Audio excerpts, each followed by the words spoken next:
Hello, everybody. In a couple hours, I'll be departing on my final foreign trip as president. And while we're abroad, I'll have a chance to take a few of your questions, but I figured why wait? I know that there's a lot of domestic issues that people are thinking about, so I wanted to see if I could clear out some of the underbrush so that when we're overseas and people are asking about foreign policy questions, people don't feel obliged to tack on three other questions to them. Let me, I know you still will, yes. That I'm aware, but I'm trying something out here. First of all, let me mention three brief topics. First of all, as I discussed with the President-elect on Thursday, my team stands ready to accelerate in the next steps that are required to ensure a smooth transition. And we are going to be staying in touch as we travel. I remember what it was like when I came in 8 years ago. It is a big challenge. This office is bigger than any one person, and that's why ensuring a smooth transition is so important. It's not something that the Constitution explicitly requires, but it is one of those norms that are vital to a functioning democracy, similar to norms of civility and tolerance and a commitment to reason and facts and analysis. It's part of what makes this country work. And as long as I'm president, we are going to uphold those norms and cherish and uphold those ideals. As I've told my staff, we should be very proud that their work has already ensured that when we turn over the keys, the car is in pretty good shape. We are indisputably in a stronger position today than we were when I came in 8 years ago. Jobs have been growing for 73 straight months. Incomes are rising. Poverty is falling. The uninsured rate is at the lowest level on record. Carbon emissions have come down without impinging on our growth. And so my instructions to my team are that we run through the tape. We make sure that we finish what we started, that we don't let up in these last couple of months, because my goal is on January 21st, America's in the strongest position possible, and hopefully there's an opportunity for the next president to build on that. Number two, our work has also helped to stabilize the global economy, and because there is one president at a time, I'll spend this week reinforcing America's support for the approaches that we've taken to promote economic growth and global security on a range of issues. I look forward to my first visit in Greece, and then in Germany I'll visit with Chancellor Merkel, who's probably been my closest international partner these past 8 years. I'll also signal our solidarity with our closest allies and express our support for a strong, integrated, and united Europe. It's essential to our national security, and it's essential to global stability. And that's why the Transatlantic Alliance and the NATO alliance have endured for decades under Democratic and Republican administrations. Finally, in Peru, I'll meet with the leaders of countries that have been the focus of our foreign policy through our rebalance in the Asia-Pacific. This is a time of great change in the world, but America's always been a pillar of strength and a beacon of hope to peoples around the globe, and that's what it must continue to be. Finally, on a personal note, Michelle and I want to offer our deepest condolences to Gwen Eifel's family and all of you, her colleagues, on her passing. Gwen was a friend of ours. She was an extraordinary journalist. She always kept faith with the fundamental responsibilities of her profession, asking tough questions, holding people in power accountable, and defending a strong and free press that makes our democracy work. I always appreciated Gwen's reporting, even when I was at the receiving end of one of her tough and thorough interviews. Whether she reported from a convention floor or from the field, whether she sat at the debate moderator's table or at the anchor's desk, she not only informed today's citizens, but she also inspired tomorrow's journalists. She was an especially powerful role model for young women and girls who admired her integrity, her tenacity, and her intellect, and for whom she blazed a trail as one half of the first all-female anchor team on network news. So Gwen did her country a great service. Michelle and I join her family and her colleagues and everybody else who loved her in remembering her fondly today. So with that, I'm going to take some questions, and because Josh Earnest has some pull around here. He just happened to put at the top of the list,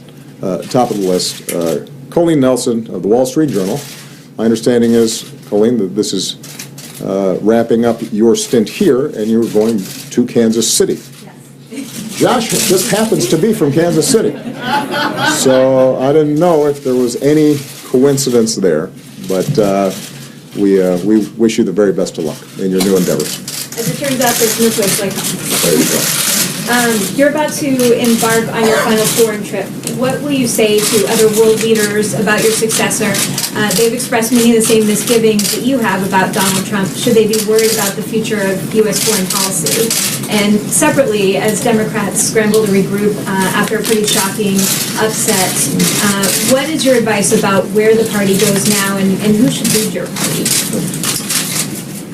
One of the great things about the United States is that when it comes to world affairs, the president obviously is the leader of the executive branch, the commander-in-chief, the spokesperson for the nation.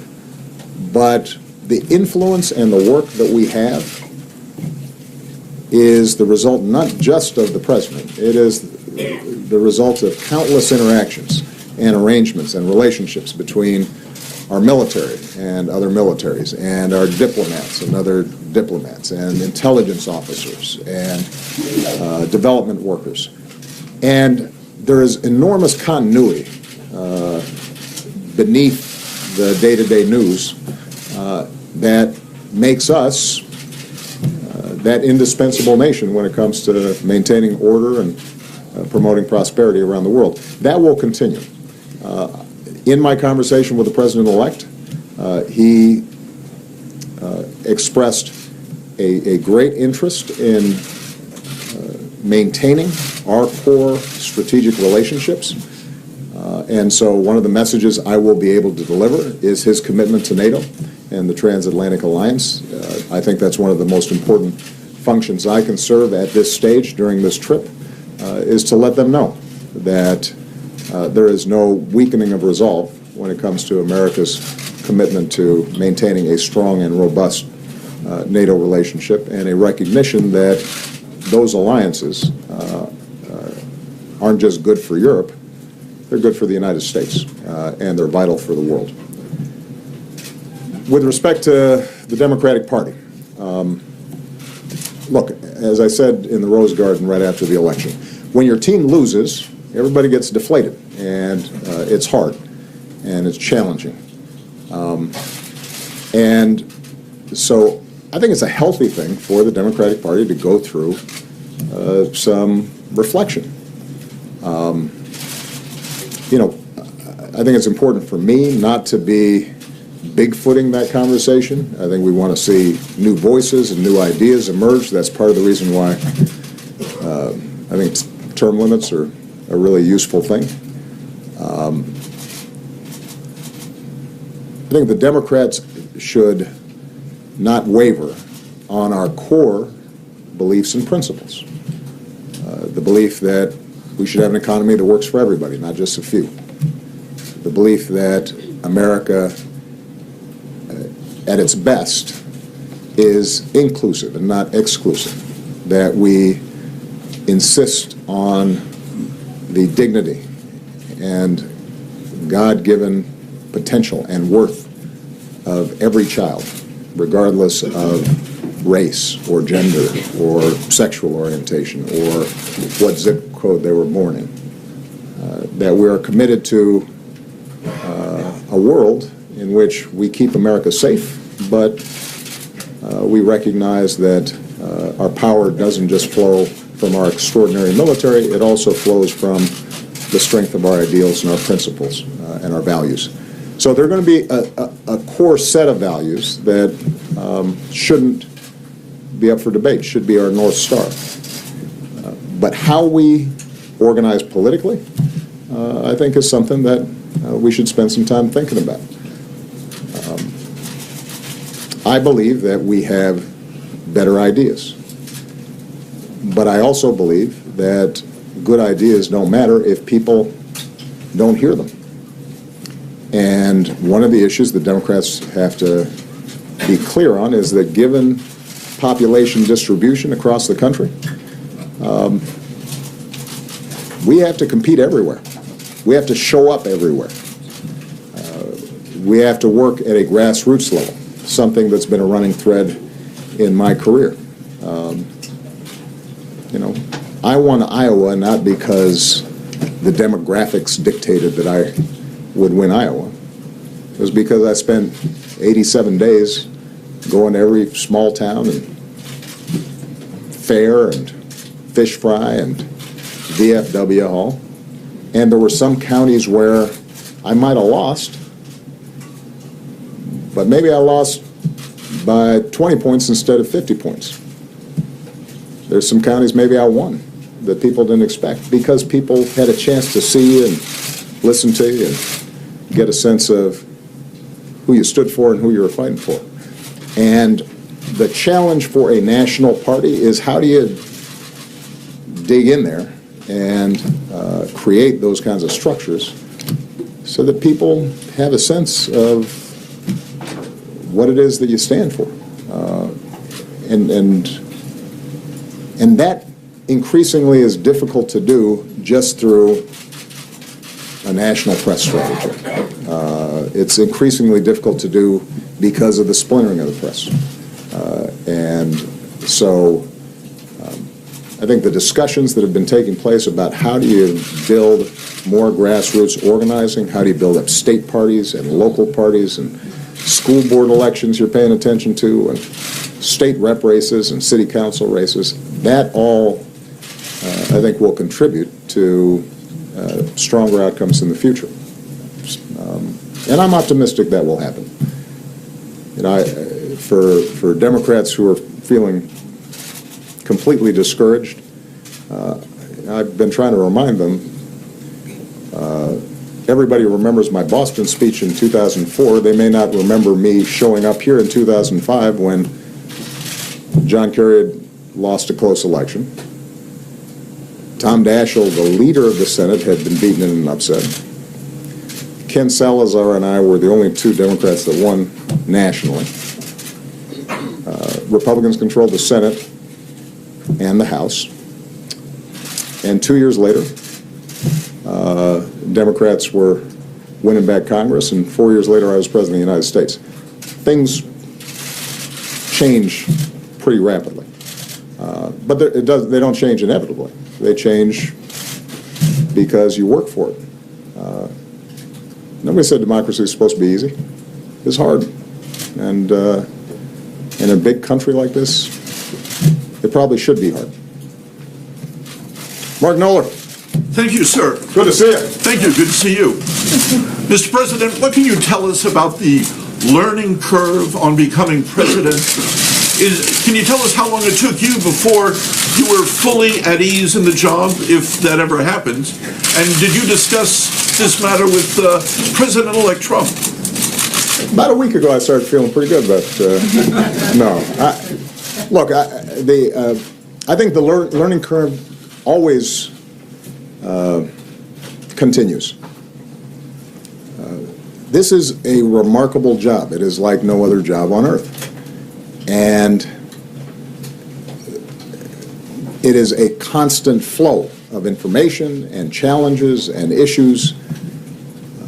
That is truer now than it has ever been, partly because of the nature of information and the interconnection between regions of the world. If you were president 50 years ago, the tragedy in Syria might not even penetrate what the American people were thinking about on a day-to-day basis. Today, they're seeing vivid images of a child in the aftermath of a bombing.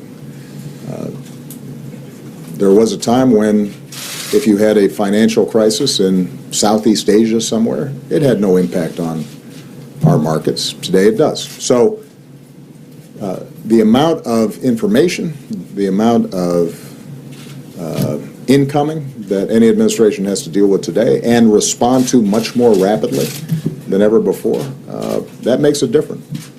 I was watching a documentary that during the Bay of Pigs crisis, JFK had about 2 weeks before anybody reported on it. Imagine that. I think it's fair to say that if something like that happens under a current president, they got to figure out in about an hour what their response is. So these are the kinds of points that I shared with the president-elect. It was a free-flowing and I think useful conversation. I hope it was. I tried to be as honest as I could about the things I think any president coming in needs to think about. And probably the most important point that I made was that how you staff, particularly your chief of staff, your national security advisor, your White House counsel, how you set up a process and a system to surface information, generate options for a president, understanding that ultimately the president's going to be the final decision maker, that's something that has to be attended to right away. I have been blessed by having, and I admittedly am biased, some of the smartest, hardest working, good people in my administration that I think any president's ever had. And as a consequence of that team, I've been able to make good decisions. And if you don't have that around you, then you'll get swamped. So I hope that he appreciated that advice. What I also discussed was the fact that I had been encouraged by his statements on election night about the need for unity and his interest in being the president for all people, and that how he staffs, the first steps he takes, the first impressions he makes, the reset that can happen after an election, all those things are important and should be thought about. And I think it's important to give him the room and the space to do that. It takes time to put that together. But I emphasized to him that, look, in an election like this that was so hotly contested and so divided, gestures matter, and how he reaches out to groups that may not have supported him, how he signals his interest in their issues or concerns. I think those are the kinds of things that can set a tone that will help move things forward once he's actually taken office. And how long did it take before you were at ease in the job? Well, I didn't really have time to worry about being at ease because you'll recall we were losing about 800,000 jobs a month. So the good news is that in some ways my experience is atypical. It's hard to find an analogous situation. By the time FDR came into office, the Depression had been going on for a couple of years. We were in the midst of a free fall. Financial system was locking up. The auto industry was about to go belly up. The housing market had entirely collapsed. So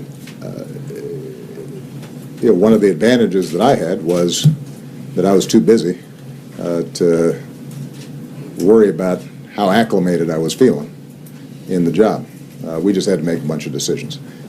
In this situation, we're turning over a country that has challenges, has problems, and obviously there are people out there who are feeling deeply disaffected. Otherwise, we wouldn't have had the results that we had in the election. On the other hand, if you look at the basic indicators of where the country is right now, the unemployment rate is as low as it's been in 8-9 years. Incomes and wages have both gone up over the last year faster than they have in a decade or two. We've got historically low uninsured rates. The financial systems are stable. The stock market is hovering around its all-time high, and 401ks have been restored. The housing market has recovered. We have challenges internationally, but our most immediate challenge with respect to ISIL, we're seeing significant progress in Iraq, and Mosul is now increasingly being retaken by Iraqi security forces supported by us. Our alliances are in strong shape. The progress we've made with respect to carbon emissions has been greater than any country on earth, and gas is $2 a gallon. So he will have time and space, I think, to make judicious decisions. The incoming administration doesn't have to put out a huge number of fires. They may want to take the country in a significantly different direction. But they've got time to consider what exactly they want to achieve, and that's a testament to the tremendous work that my team's done over the last 8 years. I'm very proud of them for it. Athena Jones. Thank you, Mr. President. You said more than once that you did not believe that Donald Trump would ever be elected president, and that you thought he was unfit for the office. Now that you've spent time with him, sitting down and talking to him for an hour and a half in the Oval Office, do you now think that President-elect Trump is qualified to be president? And if I can do a compound question, the other one is, you mentioned staffing and tone. What do you say to those Americans who may not doubt that there will be a peaceful transition, but that are concerned about some of the policies and sentiments either expressed by President-elect Trump himself or his supporters that may seem hostile to minorities and others? Specifically, I'm talking about the announcement that Steve Bannon, who is a proponent of the so-called alt-right movement, what many call the white nationalist movement, is going to have a prominent role in the White House under President Trump as his chief strategist and senior advisor. What message does that send to the country and to the world? Athena, without copping out, I think it's fair to say that it would not be appropriate for me to comment on every appointment that the President-elect starts making if I want to be consistent with the notion that we're going to try to facilitate a smooth transition. Look, the people have spoken. Donald Trump will be the next president, the 45th president of the United States. And it will be up to him to set up a team that he thinks will serve him well and reflect his policies. And those who didn't vote for him have to recognize that that's how democracy works. That's how this system operates. When I won, there were a number of people who didn't like me and didn't like what I stood for. And I think that whenever you've got an incoming president of the other side, particularly in a bitter election like this, it takes a while for people to reconcile themselves with that new reality. Hopefully it's a reminder that elections matter and voting counts. And so, I don't know how many times we have to relearn this lesson, because we ended up having 43% of the country not voting who were eligible to vote, but it makes a difference. Given that President-elect Trump is now trying to balance what he said in the campaign and the commitments he made to his supporters with working with those who disagreed with him and members of Congress and reaching out to constituencies that didn't vote for him, I think it's important for us to let him make his decisions. And I think the American people will judge over the course of the next couple of years whether they like what they see and whether these are the kinds of policies and this is the direction that they want to see the country going. And my role is to make sure that when I hand off this White House, that it is in the best possible shape, and that I've been as helpful as I can to him in going forward and building on the progress that we've made.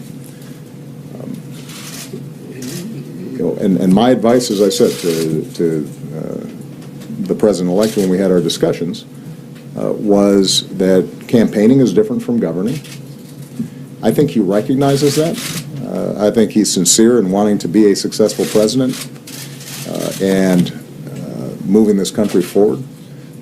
And I don't think any president ever comes in saying to himself, I want to figure out how to make people angry or alienate half the country.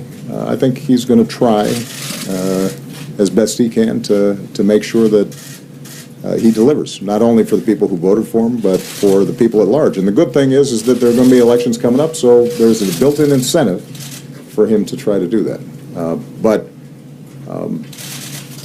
It's only been 6 days, and I think it'll be important for him to have the room to staff up, to figure out what his priorities are, to be able to distinguish between what he was campaigning on and what is practical, what he can actually achieve. There are certain things that make for good sound bites, but don't always translate into good policy. That's something that he and his team, I think, will wrestle with in the same way that every president wrestles with. I did say to him, as I've said publicly, that because of the nature of the campaigns and the bitterness and ferocity of the campaigns, that it's really important to try to send some signals of unity and to reach out to minority groups or women or others that were concerned about the tenor of the campaign. And I think that's something that he will want to do. But this is all happening real fast. He's got commitments to supporters that helped to get him here, and he's going to have to balance those. Over the coming weeks and months and years, my hope is that those impulses ultimately win out. But it's a little too early to start making judgments on that. Your youth rights qualifications, has that changed after meeting with him? I think that he successfully mobilized a big chunk of the country to vote for him, and he's going to win. He has won. He's going to be the next president. Regardless of what experience or assumptions he brought to the office, this office has a way of waking you up. And those aspects of his positions or predispositions that don't match up with reality, he will find shaken up pretty quick, because reality has a way of asserting itself. And some of his gifts that obviously allowed him to execute one of the biggest political upsets in history, those are ones that hopefully he will put to good use on behalf of all the American people. Scott Horsley. Thank you, Mr. President. You're off to Europe, which is facing some of the same populist pressures we see at work in this country. When you spoke at the UN, you talked about the choice we're facing between integration and building walls. Right. What choice do you think the American people made last week? And is there still a chance for what you called a course correction before Europeans make some of their choices?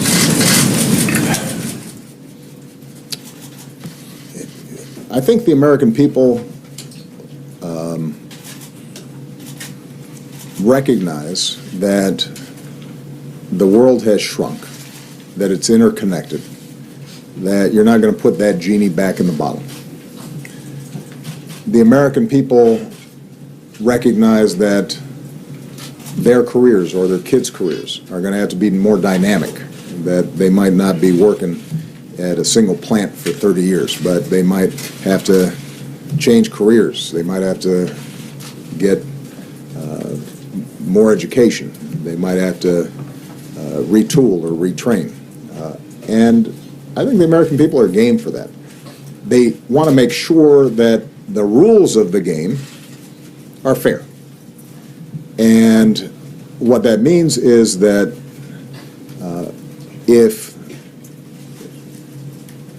you look at surveys around Americans' attitudes on trade, the majority of the American people still support trade. But they're concerned about whether or not trade is fair and whether we've got the same access to other countries' markets as they have with us. Is there just a race to the bottom when it comes to wages and so forth? Now, I made an argument, thus far unsuccessfully, that the trade deal we had organized, TPP, did exactly that it strengthened workers' rights and environmental rights, leveled the playing field, and as a consequence would be good for American workers and American businesses. But that's a complex argument to make when people remember plants closing and jobs being offshore. So part of what I think this election reflected was people wanting that course correction that you described, and the message around stopping surges of immigration, not creating new trade deals that may be unfair. I think those were themes that played a prominent role in the campaign. As we now shift to governing, my argument is that we do need to make sure that we have an orderly, lawful immigration process, but that if it is orderly and lawful, immigration is good for our economy. It keeps this country young, it keeps it dynamic. We have entrepreneurs and strivers who come here and are willing to take risks, and that's part of the reason why America historically has been successful. It's part of the reason why our economy is stronger and better positioned than most of our other competitors, is because we got a younger population that's more dynamic. When it comes to trade, I think,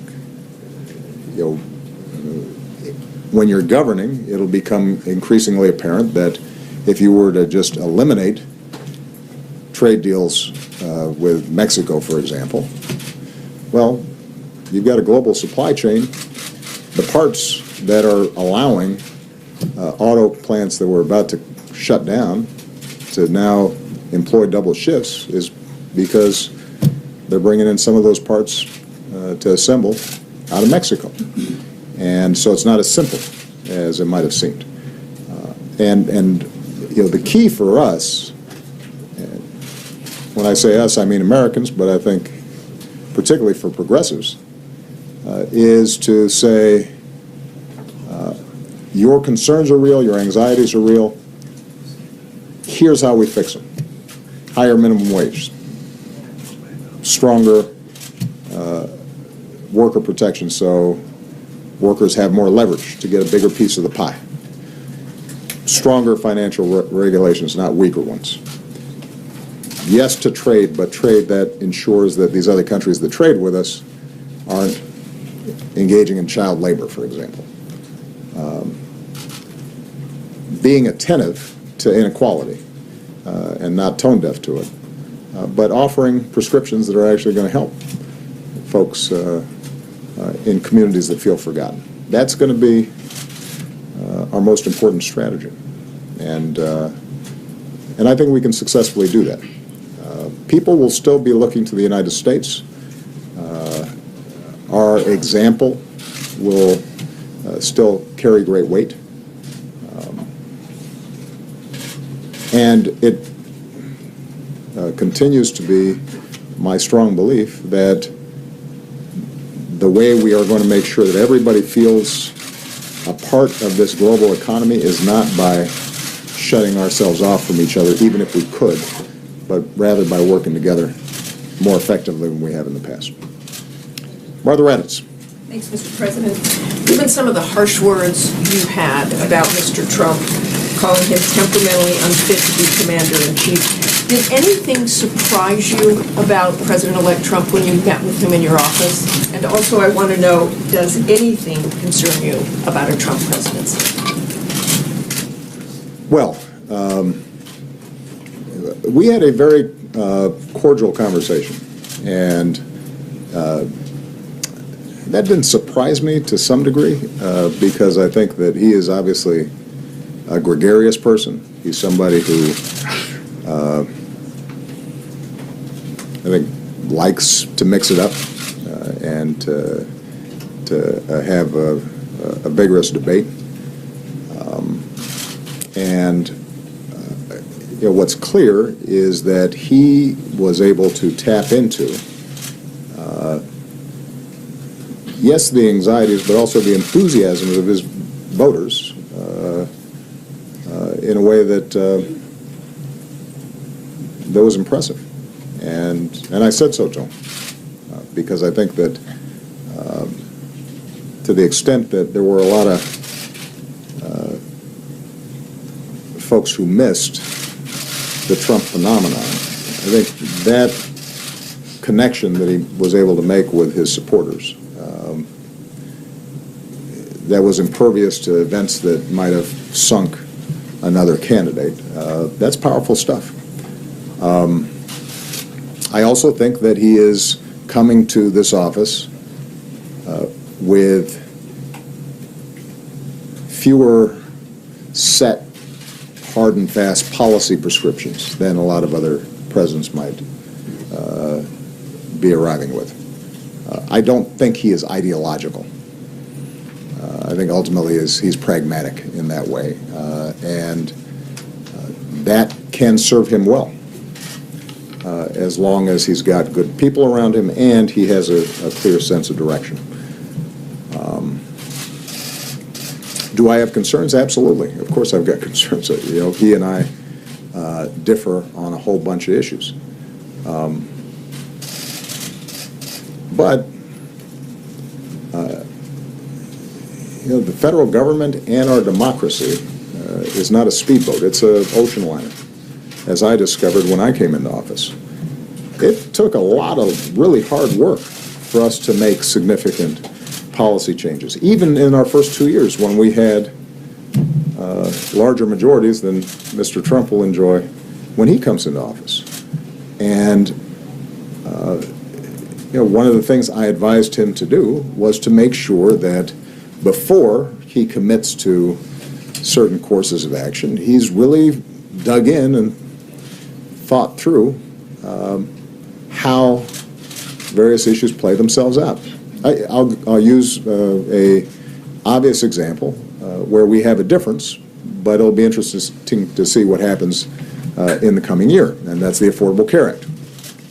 So obviously this has been the holy grail for Republicans over the last 6-7 years, was we got to kill Obamacare. Now, that has been taken as an article of faith, that this is terrible, it doesn't work, and we have to undo it. But now that Republicans are in charge, they got to take a look and say, let's see, we got 20 million people who have health insurance who didn't have it before.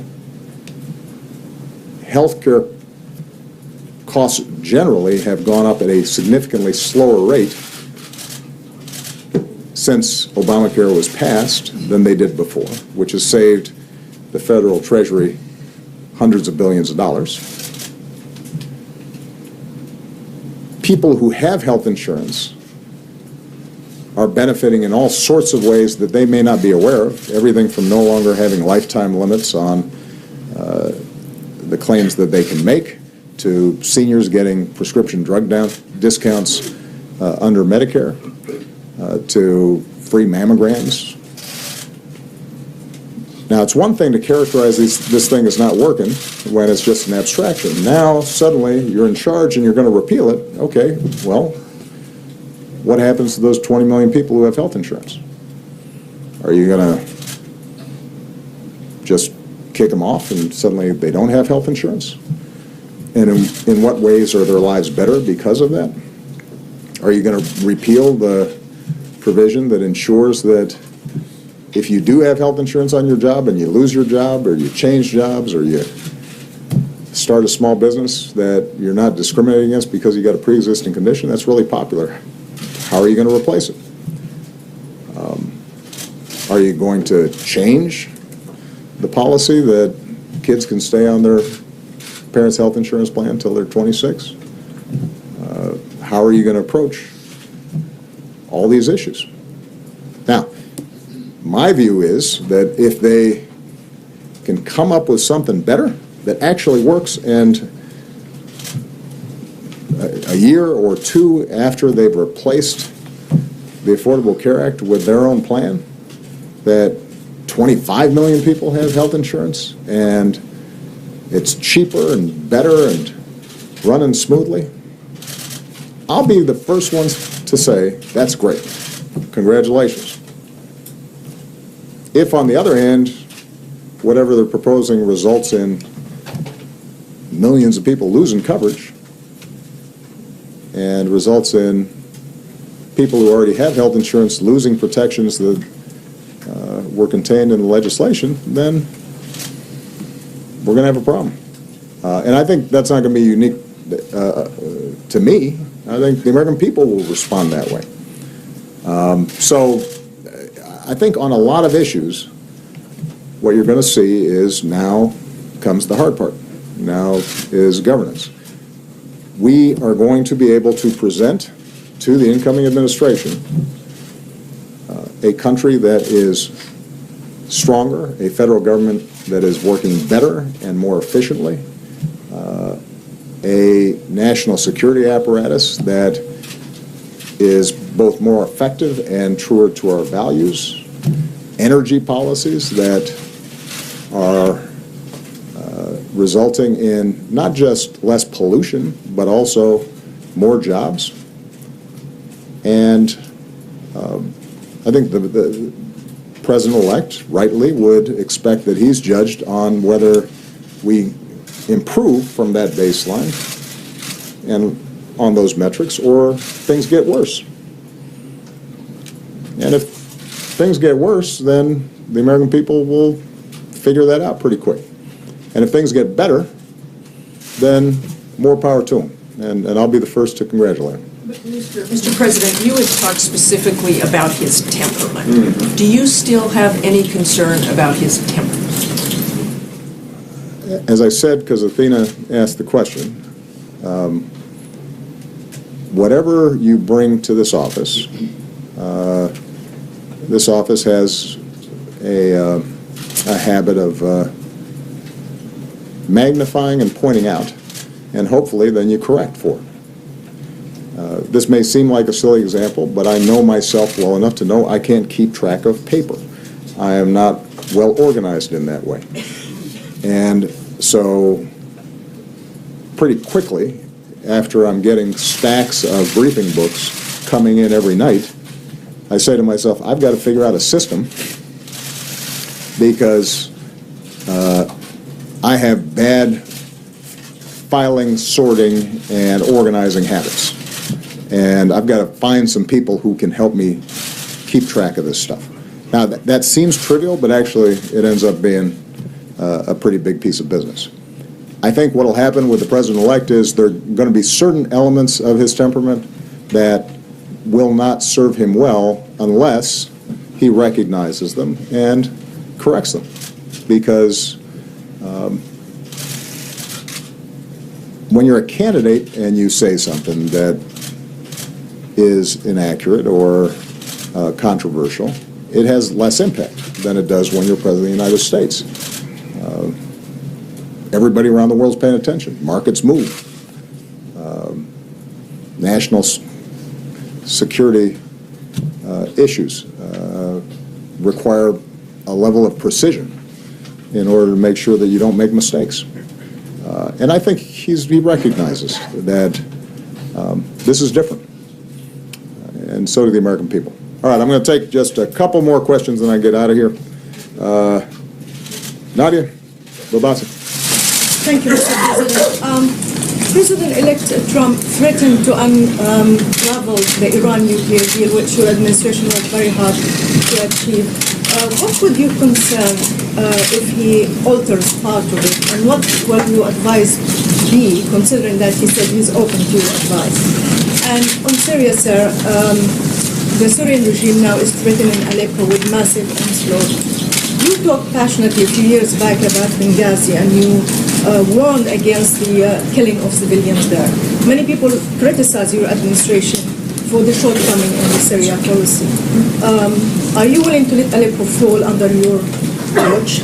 And how do you react to President-elect Trump's statement that you won't support the Syrian opposition anymore? Thank you.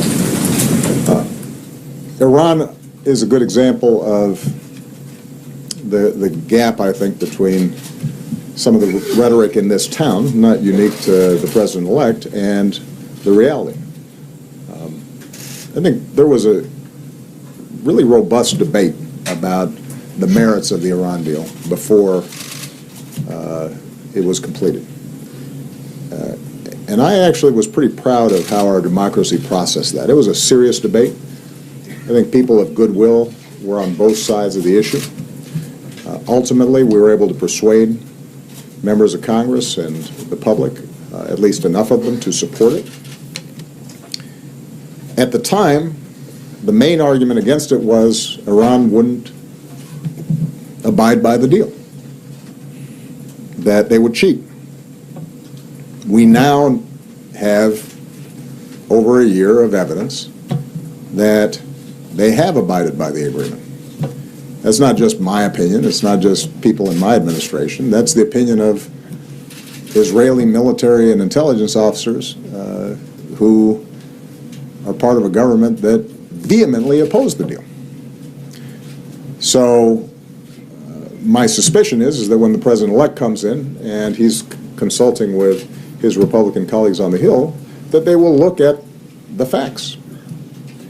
Because to unravel a deal that's working and preventing Iran from pursuing a nuclear weapon would be hard to explain, particularly if the alternative were to have them freed from any obligations and go ahead and pursue a weapon.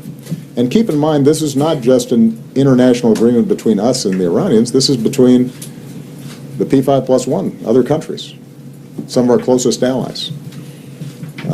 And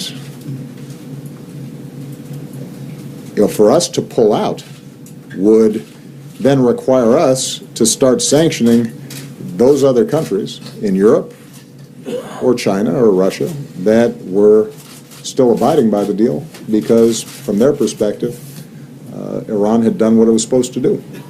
So it becomes more difficult, I think, to undo something that's working than undo something that isn't working.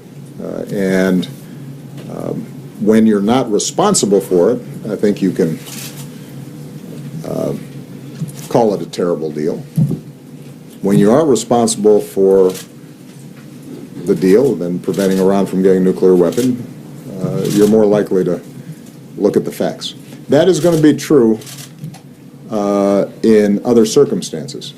For example, the Paris Agreement. Obviously, there's been a lot of talk about the possibility of undoing this international agreement. Now, you've got 200 countries that have signed up for this thing.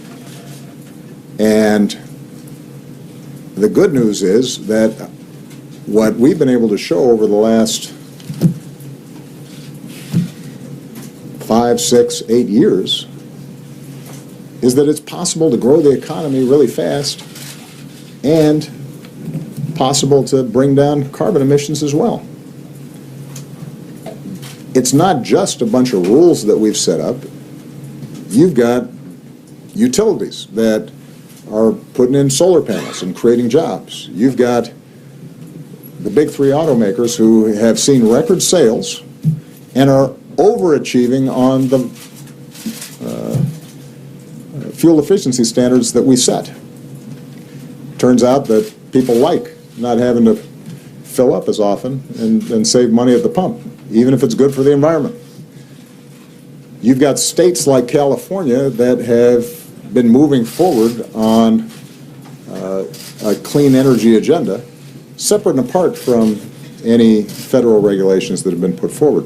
In fact, 40% of the country already lives under in states that are actively pursuing what's embodied in the Paris Agreement and the Clean Power Plant Rule. And even states like Texas that politically tend to oppose me, you've seen huge increases in wind power and solar power. And you've got some of the country's biggest companies like Google and Walmart all pursuing energy efficiency because it's good for their bottom line. So what we've been able to do is to embed a lot of these practices into how our economy works. And it's made our economy more efficient. It's helped the bottom line of folks, and it's cleaned up the environment. What the Paris Agreement now does is say to China and India and other countries that are potentially polluting, come on board. Let's work together so you guys do the same thing.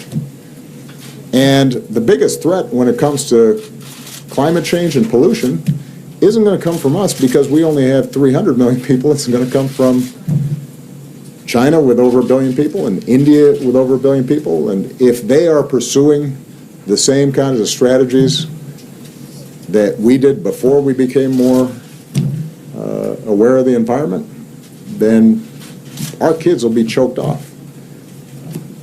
And so again, do I think that this new administration will make some changes? Absolutely. But these international agreements, the tradition has been that you carry them forward across administrations, particularly if, once you actually examine them, it turns out that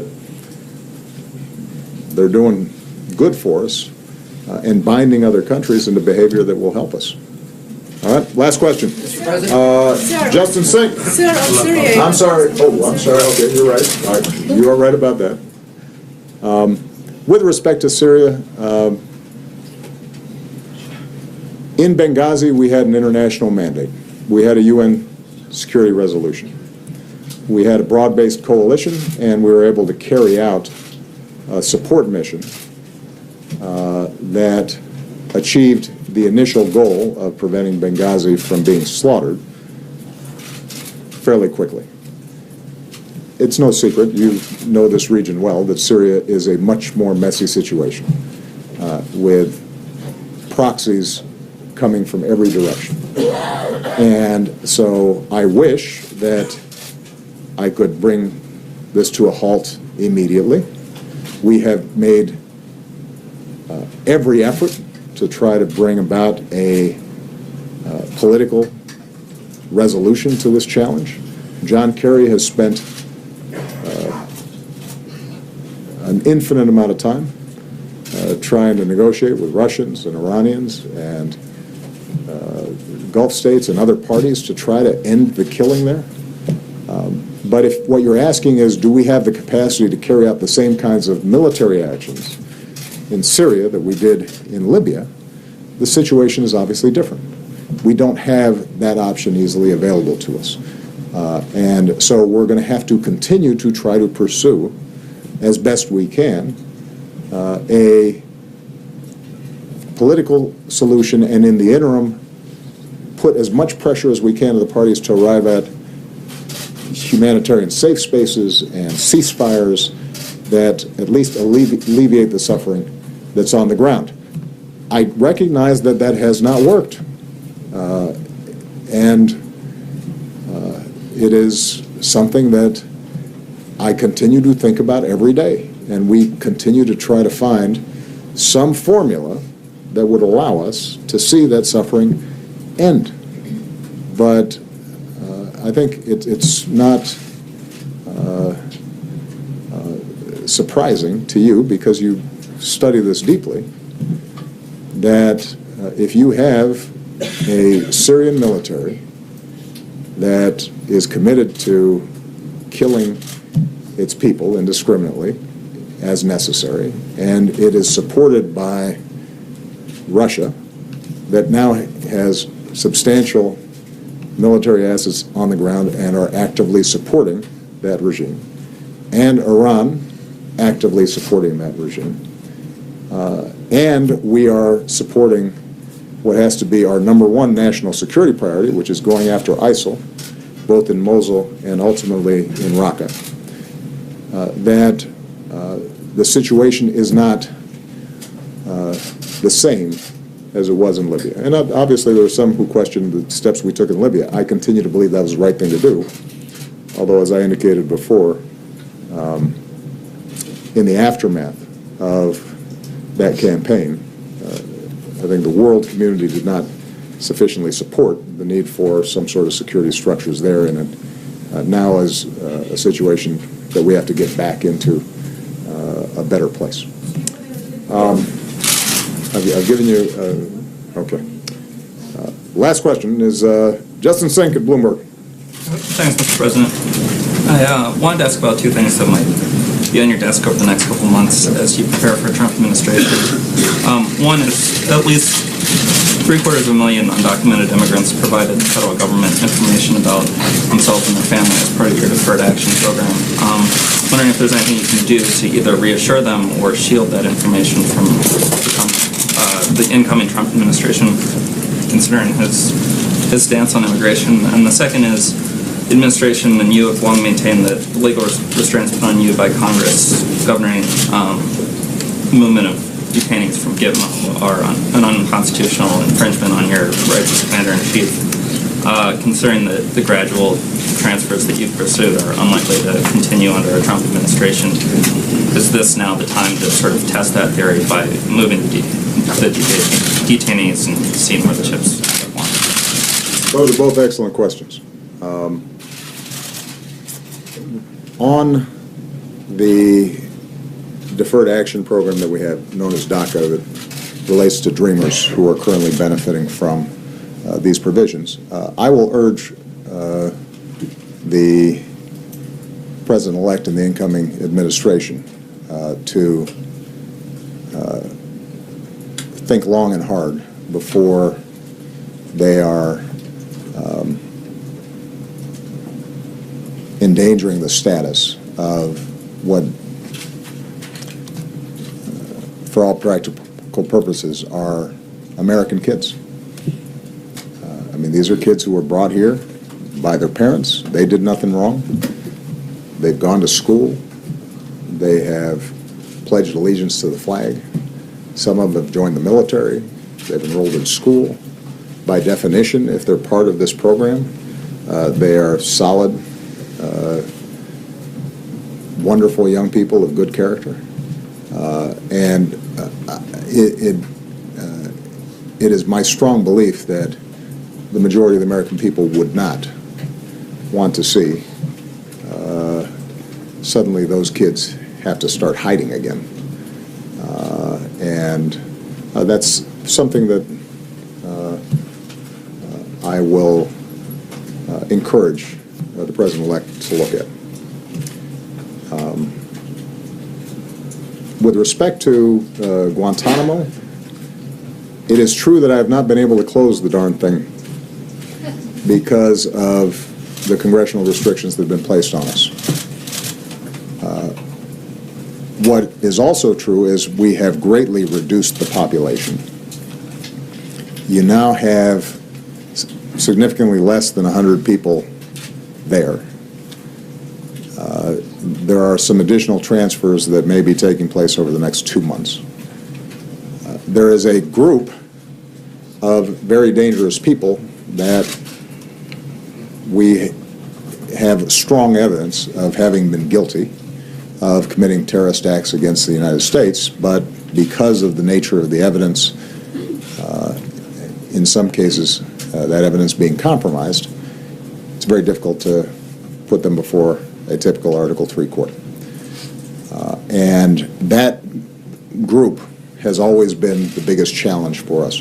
My strong belief and preference is that we would be much better off closing Gitmo, moving them to a different facility that was clearly governed by U.S. jurisdiction. We'd do it a lot cheaper and just as safely. Congress disagrees with me, and I gather that the President-elect does as well. We will continue to explore options for doing that, but keep in mind that it's not just a matter of what I'm willing to do. You know, one of the things you discover about being president is that there are all these rules and norms and laws, and you got to pay attention to them. And the people who work for you are also subject to those rules and norms. And that's a piece of advice that I gave to the incoming president. I am very proud of the fact that we will, knock on wood, leave this administration without significant scandal. We've made mistakes, there have been screw-ups, but I will put the ethics of this administration and our track record in terms of just abiding by the rules and norms and keeping trust with the American people, I will put this administration against any administration in history. And the reason is because, frankly, we listened to the lawyers. You know, we had a strong White House counsel's office. We had a strong ethics office. We had people in every agency whose job it was to remind people this is how you're supposed to do things. It doesn't mean everybody always did everything exactly the way it's supposed to, because we got 2 million people working in the federal government, if you're including the military, and so we had to just try to institutionalize this as much as we could, and that takes a lot of work. And one of my suggestions to the incoming president is that he take that part of the job seriously as well. Again, you wouldn't know this if you were listening to some news outlets or some members of oversight committees in Congress. But if you actually look at the facts, it works. And this is just one example of the numerous ways in which the federal government is much better today than it was without people really knowing.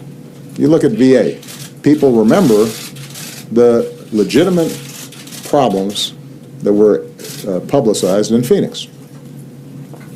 It was scandalous what happened.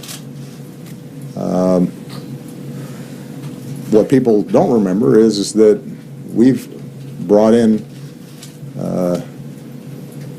well over 1 million people who are getting benefits that weren't getting it before, driven the backlog for disability benefits way down, cut homelessness in half, just made the agency work better, not work perfect, but work better. And one of the mottos I always have with my staff was, better is good. Perfect is unattainable, better is possible. And so we will try to share the lessons that we've learned over these last 8 years with the incoming president. And my hope is he makes things better. And if he does, we'll all benefit from it. All right? Thank you, everybody. You guys, some of you who are traveling, you'll get a chance to ask more questions. All right? Thank you.